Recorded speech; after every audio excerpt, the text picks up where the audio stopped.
Welcome to Coruzant Technologies, home of the Digital Executive Podcast. Do you work in emerging tech, working on something innovative, maybe an entrepreneur? Apply to be a guest at www.coruzant.com/brand.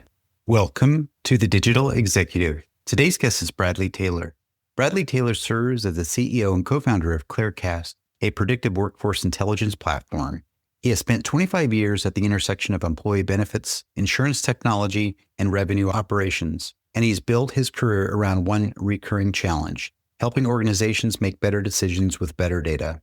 This experience, navigating boardrooms with incomplete data, managing revenue tied directly to customer headcount, and forecasting without the right tools, is what eventually led Bradley to co-found Claricast.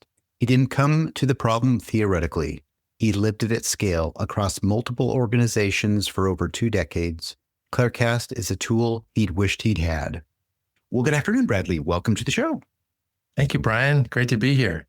Absolutely, my friend. I appreciate it. You're hailing out of Grand Rapids, Michigan. I'm in Kansas City, so appreciate one time zone leap here. And I, again, just so appreciate having the time and opportunity to speak with you today. So, Bradley, if you don't mind, I'm going to jump into your very first question. You founded Next Generation Enrollment. You grew it to serve over 900 clients, navigated its acquisition by PlanSource and then by Vista Private Equity, and stayed through both transitions in strategic and strategy leadership roles. What did sitting in boardrooms with incomplete data for 2 decades across multiple ownership structures teach you that ultimately became the founding insight behind Claricast? Yeah. Well, ultimately, I was tired of the feeling that comes from uncertainty and surprises and just wasting time. And I wanted a platform that would help me see what's coming. And I think I see it when I look at how you talk about your business, where you talk about consistency, building trust. And when you're in a private equity-backed company, everybody's working towards an exit and a desire to transact this business again. And that's just the known playbook of why you're there. And so you spend a ton of time planning and preparing and researching. And it's also just so many internal meetings. And when none of that works and it goes wrong and gut feel at scale just isn't good enough, then something needs to change. And so that's really what I wanted to set out to do. And I think with AI today, you can do that because we can get through so much data quickly. The businesses that I was a part of were all headcount dependent as well. And so all of our customers were the way we grow revenue. So a per employee per month fee might be $5, $7, $10, whatever the services were, the size of the business and so on. And so when we had all these lives on the system, we also struggled to forecast, what are these customers going to look like a year from now? How big are they going to be? Are they going to grow? Are they going to shrink? What's our organic revenue going to look like? And we had no forward-looking visibility into anything. Everything was always a reaction, a surprise. Well, last year we grew at 3%, so we'll just assume that. But macroeconomic trends are growing at 4%, so maybe we'll do 3.5% for the book of customers. Well, what if we find out that we didn't know the industries of our clients and we actually grew at -1% for the quarter, and now we're way short and the quarter's over? And we're reacting and we're trying to figure out what just happened to us. And that happens repeatedly. We'd hire a bunch of salespeople and then we wouldn't hit plan because we didn't point them in the right direction. And so I started to look into what's out there for this. Is anybody offering a headcount forecasting service? And really didn't find that. And so from this experience and just the desire to be not feeling that way anymore, I found one co-founder, Jonathan, who came from Databricks and had a lot of the background that I needed. And through Jonathan, we found Marvin, who's our chief data scientist. First thing we did was build a headcount forecasting model to allow us to predict a company's headcount within 5% of actual 80% of the time. We've since built a team. This was early last year. We've since built a team. Now we've got 16 people at the moment and having a lot of fun trying to get out, talk to customers about what it feels like to be certain versus uncertainty, using data to make decisions, and so on and so forth. So a lot of it was just the learned experience of the pressure working in these types of environments, the goal that you have, which is to survive and add that to your work resume, is being a part of an exit and helping a business transact and all of that. But the clock works against you. And when you're not seeing the results, the growth rates, you can't answer questions, then it all kind of changes and becomes highly pressure packed and oftentimes not so fun. Thank you. Appreciate that. And you certainly had a pain point there. You found a gap in the market, actually. You're tired of feeling this uncertainty, these surprises, a lot of wasted time, a lot of meetings. I get that. Been in a lot of board meetings myself, and not having answers is not a good place to be in. But you can't, I liked how you said this, you can't do the gut feel at scale. And assumptions don't always work either. But I like the fact that, again, that gap in the market, there was no headcount forecasting service out there. So you built a model, you got an amazing team, and leveraging the data to make these decisions. So I appreciate your insights. Bradley, you've described forecasting revenue tied to customer headcount without the right tools as one of the core frustrations that led you to Clearcast. What does predictability actually mean in practice for a CEO or board? And why do most companies still operate without it, even with so much data available to them? Yeah, I think when you think of what helps a business become worth a lot, it's doing what you say you're going to do. Valuation is dependent on predictability. And I was in recurring revenue businesses where you'd think predictability was pretty common because we had customers under contract. We knew what was going to happen. We knew which clients were coming up for renewal. We had new business goals. We had certainly opportunities to sell new products to existing customers, and all of that stuff was part of the plan. But we missed so much of the signals that would lead to churn, or the signals that would lead to just headcount declining overall in these businesses. And I think you can see it today with consumption-based businesses too, where fees are charged on usage. And if a business is declining, their usage may decline. We may see agents and things changing a lot of this as we go, which is a lot of what our report was talking about. But I think for predictability, it's so important. You want to sell a tech business on forward-looking revenues, pro forma revenues. And to do that, you need people to believe that that's a plan you're going to hit. And when you don't have data behind decisions, that's back to the gut feel stuff, then you miss. And you might be in the middle of a diligence process and you miss the quarter. Well, obviously, we don't want that to happen. So it felt like putting something together that allowed us to make the right decisions and defend those decisions with conviction would then let us have the data that helps make the best decisions and put the best plan together to not just do what we've used to do, but what we need to do in the future. You hear so much of every MBA city, you need a salesperson. Well, why? Why are you doing that? Why are you building those features in the product roadmap? Which customers are they going to help you win? And so being able to explain stuff, be predictable, you get rewarded for that. Now, in terms of why aren't people doing it more, I just think it's one of those, you don't know some of this stuff exists yet. When we launched our website initially, we did a keyword study we hired an SEO consultant, and boy, the organic search for predictive company intelligence, it was super low, like single digits almost in terms of the number of people out looking for this. And so we need to build awareness, get our brand out there, help people understand these tools are available. They can help now. And with AI, we've amassed 600 billion rows of data at this point we sit on, and we can get through that with models and LLMs and things.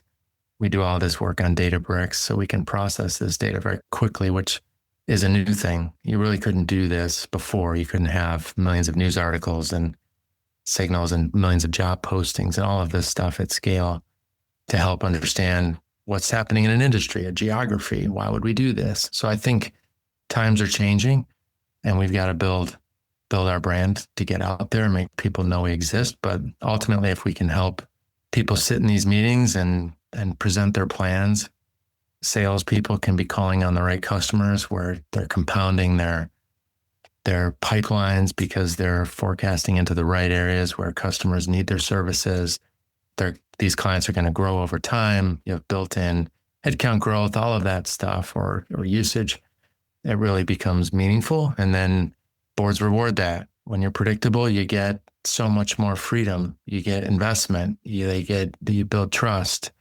It's a winning culture. It's just so much comes from that. And that I was so hungry for that and excited to be able to help bring that to other people. That's amazing. And thank you, Bradley. You talked a little bit about that predictability, right? Selling those performers based on future predictions, that's a tough business to be in.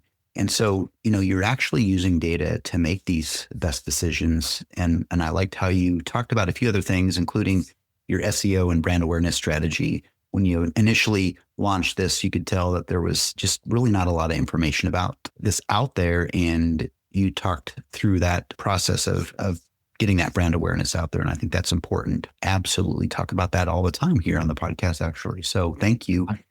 Bradley, your recent report found that companies which later announced AI-driven workforce changes were nearly 1.7 times more likely to have had a transformation hire in place than companies restructuring for other reasons. What does a transformation hire actually look like on an org chart? And why is bringing in that specific kind of leader such a reliable tell that headcount reductions are coming?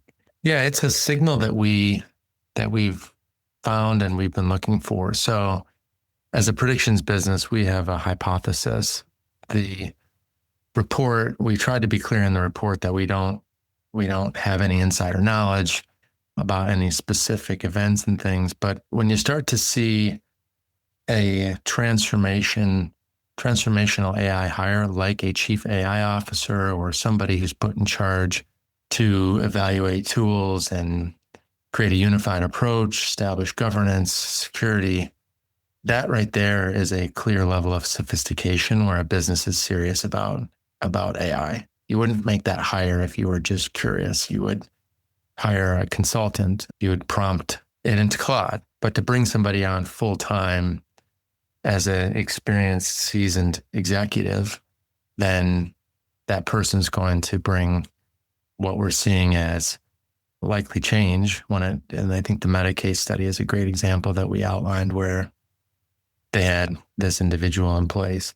And so we looked at that and then we found, okay, how many of these businesses that have announced had this role in place? And that was where the 1.7x figure comes from. And so I think it's an important signal. I think when you're in a PE-backed business or when you're a publicly traded company, then there's already immense pressure to be efficient with the spend and all of that. So here it's a signal that makes it more clear that something might be coming. And I think for employees who are trying to figure out what does this mean to me? How do I use insights to help me prepare for myself and plan ahead? You could look for things like, is my business backfilling people? Do we have open roles right now? How sophisticated are we? What's happening here? Oh, when we have one of these individuals in the business now, then we may be looking at either flattening our hiring patterns or leading us to an AI-driven layoff. So seeing that role come in is certainly a sign that you need a baseline level of sophistication, which was another point we outlined in the report, where you need at least 20. We felt like 20 active technology mentions in job postings would lead to sophistication, that you'd have the baseline to be able to do this. And then we looked at headcount patterns over the trailing 12 months and over the coming 12 months. And then you layer in this transformational hire and it becomes pretty clear that's a formula that could, in fact, lead to AI in the business, which may lead to layoffs. Who knows? It may not, but that transformational role is an important signal. Thank you. Really appreciate you going into this a little bit for our audience. And what I heard here is transformation hire is a signal that you're looking for. And it's important to recognize these signals as it's an indication of an upcoming change. And there's things that you talked about. You look at staffing changes, headcount patterns, transformation changes, that sort of thing. But there's that baseline sophistication you talked about that you definitely look to. So I appreciate those insights. Yeah. And Bradley, the last question of the day, You've said companies, government leaders, and individuals navigate disruption best when they can see it coming, and that your goal is to give business leaders, policymakers, and workers a fuller picture of labor disruption occurring now and in the future. Where do you see predictive workforce intelligence heading over the next 5 years? And what would it take for tools like Clearcast to become as standard in corporate decision making as financial forecasting is today? Yeah, we laugh around what would it take in our marketing to change or replace the statement of what's the forecast with what's the Clearcast. And that'd be cool if we could actually pull that off. Obviously, we would love to see that become a thing. And the difference is with the Clearcast, it's what's that revenue or what's the forecast look like a year from now, let's say. If we actually brought these customers into the customer base, what happens? What happens to our concentration? Whoa, we have way too much construction now, or way too much life sciences or automotive or whatever the industry is. Or is this business tracking the industry at the level that they need to, or the geography? When investors say, who are your 10 largest clients and how much revenue do they make up? And who's your single largest client and what industries? You have those answers. But when you think of the forecast, it's the business today. How much revenue is it right now? What's it bringing in? What does it do to the client base? How does it blend in? Is it accretive? And then what's the joint customer base of new and existing going to look like a year from now or 20 months from now? That's what we can offer. Now you start to get a sense of, boy, if we could just write the right clients, we're selling built-in growth. And our customer base is just going to help us achieve the goal. And the goal might be multiple things. It could be, this is another lesson of mine was we really didn't have unified goals in terms of what did it take to actually achieve the mission. And the mission was build a good business that will transact again. But it became very profile driven, like hit EBITDA, hit this revenue growth. Well, how are you going to do that? And what's it going to take to do that? Is the product roadmap aligned with the new customers we need to sell to? Is customer success aligned to the price increasing strategy? Well, we can't just go give everybody a price increase who's renewing, because if you're a declining client, you're going to take us to market and you're going to shop the business. And then we may lose that customer. Well, how do we recontract the clients who are declining and go like crazy to win the customers who are clearly growing? There was none of that stuff. And so I think having this learned experience where you've been through this stuff, and then this is like the AI superhero stuff, is we've been doing this a long time. You've got all these attributes. You were in the Marines, Brian, you know what it takes to have grit and drive and leadership skills and all of that. And then when you can layer AI into it, and you can have a plan and you can act with conviction, now I feel like you've got the formula for world domination kind of thing. And so in the boardroom, you just need to know it's there. I feel like these sorts of tools are coming to light and are available and need to be used. But once you have that feeling of this worked, or now I know, or I've got that conviction, and there's less of that uncertainty, just the feeling in your stomach of, we're going to get blasted in here. This isn't going to go well. And that's going to lead to like, how many more meetings? That's the feeling we want to avoid. And so with these prediction tools available now, I think awareness is such a key thing, but then just thinking differently and thinking outside the box to say, we don't have to do it the way we used to do it. We can go find a way to do it differently, and then layer all this stuff in, look at the data, point the team in the right direction, start winning. That stuff I think will help compound businesses to do it differently. And we're really excited about that. There's just such a different feeling when it comes to knowing and feeling like you're the smartest person in the room. We've done the research, we're prepared, and we can do it effectively and save ourselves a lot of time. Then ultimately that's a much better business to be a part of. Absolutely. And just to highlight a few things, Bradley, I thought it was cool, and wouldn't it be cool to build your brand so big that people say, hey, what's the Clearcast? Much like the forecast, right? That's awesome.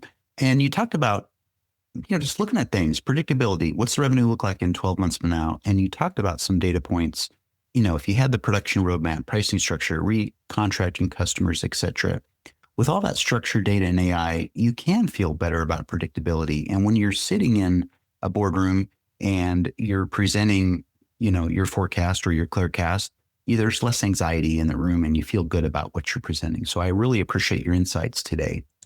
And Bradley, it was such a pleasure having you on today, and I look forward to speaking with you real soon.